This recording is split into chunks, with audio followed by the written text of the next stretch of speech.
এইখিনি কথা যে কৈ থাকে আচলতে এই কথাখিনি ক'বলৈকো সাহস লাগিব।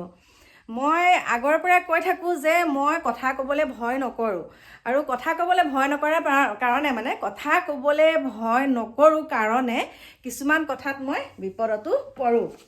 দেখা পাইছেনে? বিপদতো পৰোঁ। এতিয়া মেইন কথাটো হৈছে, বহুতে মোক কৈ থাকে বিজেপিত ভোট দি কি ঘটিটো পাবি দেই, বিজেপিত যে ঘূৰিছ কি ঘটিটো হ'ব। মই এতিয়া ক'ম নহয় কি ঘটিটো হয়। এইখন চৰকাৰৰ দিনত কোনে কি সুবিধা পোৱা নাই মোক কওক। এতিয়া সকলোৰে মুখত হাঁহি বিৰিঙিছে। আজিকালি হাজিৰা কাম কৰিবলৈ দেখোন মানুহ এজন পাবলৈ বহুত দিগদাৰ। কিয় দিগদাৰ? কাৰণ তেওঁলোকে এতিয়া মানে দুবেলা দুমিঠি সুন্দৰকৈ খাব পাৰিছে কাৰণে এতিয়া মানুহৰ ঘৰে ঘৰে ঘৰে ঘৰে তেওঁলোকে কাম বিচাৰি নাহে। আৰু এতিয়া আমাৰ মানে এনেকুৱা মানে বিশেষকৈ আমি নগাঁওবাসী হৈ আমাৰ ইমানেই সৌভাগ্য, আমি কেতিয়াও কল্পনাই কৰিব পৰা নাছিলোঁ। মই চৰকাৰক মানে আগৰ চৰকাৰকেইখনৰ কথাও নকওঁ, কিন্তু বৰ্তমান যিখন চৰকাৰে ইমান সুন্দৰ সুন্দৰ কাম কৰিছে। আগতেতো একদম ক'তো যাবই নোৱাৰে, ৰাস্তা পদূলি, ভিতৰুৱা গাঁৱতো কথা বাৰু বাদেই দিছোঁ, ভিতৰুৱা ৰাস্তা পদূলিৰ কথা বাদেই দিছোঁ, মানে মেইন ৰাস্তাবিলাকত একদম আমি যেতিয়া ইয়াৰ পৰা নগাঁৱলৈকে যাওঁ এঘণ্টামান লাগে। আজিকালি 10 মিনিট 15 মিনিটত আমি নগাঁও পাই যাওঁগৈ। ৰাস্তা পদূলি ইমান সুন্দৰ হ'ল। গতিকে আৰু এটা কথা কওঁ, ল'ৰা ছোৱালীবিলাক আজি কণ কণ শিশুৰ পৰা একেবাৰে মানে কলেজত পোৱা ল'ৰা ছোৱালীলৈকে আৰু দেই, LP স্কুলৰ পৰা একেবাৰে এতিয়া কলেজীয়া ষ্টুডেণ্টৰলৈকে কিমানখিনি সা সুবিধা আমাৰ এইখন চৰকাৰে দিছে। তেনেহ'লে সেই চৰকাৰখনৰ কথা মোৰ আগত যেতিয়া বেয়াকৈ বদনাম ক'ব, মইতো থাপৰ মাৰিম, হয়নে নহয়? একদম এতিয়া কথা এটা কওঁ শুনক। মই কালি কৈছিলোঁ, যাৰ কথা কৈ আছোঁ গম পাইছে চাগে, যে বৰদোৱালৈ যাওঁ। কৈছে কি ঘটিটো কৰিবিগৈ, বৰদোৱালৈ দেখোন গৈয়ে থাক। তাৰপিছত মোৰ মানে খং উঠি গ'ল। বোলো কিয়? বৰদোৱাই যিটো প্ৰজেক্ট বনাইছে আমাৰ এতিয়া অমিত শ্বাহ ডাঙৰীয়াই যে ইয়াত অ'পেনিং কৰি থৈ গৈছে, ইমান ভাল হৈছে, ইমান সুন্দৰ, বোলো মই ওচৰৰ পৰা চাবলৈ বৰ মন গৈছে, সেইকাৰণে যাম। কিন্তু মোৰে দুৰ্ভাগ্য, মোৰ মা অকণ অসুস্থ হৈ আছে, শাহু মা, সেইকাৰণে যাব নোৱাৰিলোঁ কালি। কিন্তু যেতিয়া তেওঁ কথা এটা ক'লে তেতিয়া মই উভতি ধৰিলোঁ যে কিমানখন মানে চৰকাৰটো চেঞ্জ হৈ আছে, হয়নে নহয়? কিন্তু এইখন চৰকাৰৰ দিনত যিটো পদক্ষেপ লৈ আমাৰ বৰদোৱাখন জাকত জিলিক, আমাৰ মানে একদম আৰু অসমৰ গৌৰৱ, ইমান সুন্দৰ এটা মানে প্ৰকল্প এইটো বনাইছে বৰদোৱা, যিটো একদম মানে ইমানেই সুন্দৰ লাগিছে। সেইখিনি আমি তাৰ ভিডিঅ'বিলাকত দেখি আছোঁ। মই যেতিয়া প্ৰথম বনাইছিলোঁ তেতিয়াই গৈছিলোঁ, কিন্তু এতিয়া মানে অ'পেনিং কৰাৰ পিছত যোৱা নাই। গতিকে ভাবিছোঁ যাম, চামগৈ। ইমান এটা সুন্দৰ প্ৰকল্প তেওঁলোকে, ইমান এটা সুন্দৰ মানে সেই জেগাখিনি মানে ইমানেই ধুনীয়া কৰি পেলালে। সেই যিটো বৰদোৱাৰ প্ৰকল্পটো কোনে বনাইছে? বিজেপি চৰকাৰৰ দিনতেতো হৈছে, হয়নে নহয়? গতিকে সেইখিনি বাদে আজিকালি নিবনুৱা সমস্যা বহুতখিনি দূৰ কৰিছে। পইচা পাতি নোহোৱাকৈ আজিকালি ল'ৰা ছোৱালীৰ চাকৰি হৈছে, হয়নে? ইমান অৱস্থা একদম ইমান দুৰ্বল শ্ৰেণীৰ মানুহৰ ঘৰৰ। আগতে কি হয়, পইচা দিলেহে বোলে চাকৰি হয়, কিন্তু এইখন চৰকাৰৰ দিনত দেখোন পইচা নিদিয়াকৈ চাকৰি হৈছে। গতিকে আৰু আমাৰো সৌভাগ্য হৈছে, আমাৰো কপাল ফুলিছে। আপোনালোকক ক'ম বাৰু লাহে লাহে। মই সেইজনক প্ৰত্যুত্তৰ দিছোঁ যিজনে মোক কৈ আছে যে বিজেপি চৰকাৰৰ দিনতনো কি হৈছে। মই ক'ম কি উন্নতি হৈছে, দেখা পায়ে আছে, নক'লেও হ'ব, আচলতে লাগু বুলিয়ে কৰি থাকে তেনেকুৱা কথা। গতিকে মই কৈছোঁ সুন্দৰ পদক্ষেপ। আকৌ এইবাৰ আকৌ বিজেপি চৰকাৰে আহিব, আৰু আমাক মামাই এনেকুৱা এটা সুন্দৰ উপহাৰ দিছে। উপহাৰটো হৈছে, আমাৰ কাকুৱে বাৰু মেট্ৰিক পাছ কৰোঁতে পাইছে বাৰু উপহাৰ, কিন্তু আমাৰ বিশেষকৈ মাইনাকো এখন আমাৰ মামাই স্কুটি দিছে।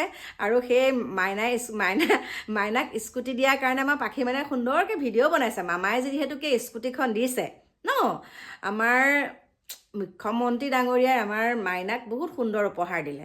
সেইটোতো মাইনা বুলিয়ে নহয়, যিমানখিনি ষ্টুডেণ্টে সুন্দৰকৈ উত্তীৰ্ণ হৈছে সকলোৱে পাইছে। লগতে স্কুটি পোৱাৰ বাদেও আৰু এটা বস্তু দিছে, কিন্তু আমাৰ ঘৰলৈ মানে আমাৰ মুখ্যমন্ত্ৰী ডাঙৰীয়াৰ পত্নী আহিছিলে বুলি মই ভিডিঅ' বনাইছিলোঁ।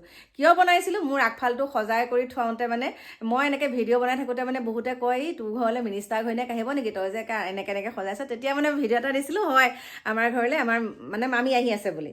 আৰু এতিয়া অৱশেষত আপোনালোকক কওঁ, আমাৰ ঘৰলৈ আমাৰ মুখ্যমন্ত্ৰী ডাঙৰীয়াও আহিব। কেনেকৈ আহিব গম পাইছে? চাব। কিয় আহিব সেইটো আপোনালোকক ক'ম বাৰু। মুখ্যমন্ত্ৰী ডাঙৰীয়া আহি আছে আমাৰ বাসগৃহলৈ। কিয় আহিব? কিয় আহিব? বুকুখন চাগে চক খাই গৈছে কিয় আহিব বুলি কওঁতে। কিয় আহিব সেইটো সময়ে ক'ব বুলি ভাবিছে নেকি? আচলতে মুখ্যমন্ত্ৰী ডাঙৰীয়া যে আমাৰ ঘৰলৈ আহিব বুলি যে মই কৈছোঁ, কিহৰ কাৰণে কৈছোঁ শুনক। মানে যেতিয়া কিছুমান কথাত মানে কটাকটি হয়, তেতিয়া মানে তোৰ ঘৰলৈকে আহিব নহ'ম, এনেকুৱাখিনি তই একে বৰ তেওঁ হৈ পেলাই এনেকুৱা কথা তোৰ ঘৰলৈ আহিব নেকি? আচলতে আহিব নালাগে, যিটো সঁচা সেইটো কথা কমেই, হয়নে নহয়? আৰু হিয়াৰ আমঠু হৈ মুখ্যমন্ত্ৰী ডাঙৰীয়াই ইমান এটা সুন্দৰ পদক্ষেপ লৈছে, সঁচাকৈ শলাগ ল'বলগীয়া। গতিকে আমাৰ আগত এনেই কিছুমান কথা কৈ লাভ নাই। আমাৰ বিবেক বোলা বস্তুটো আছে।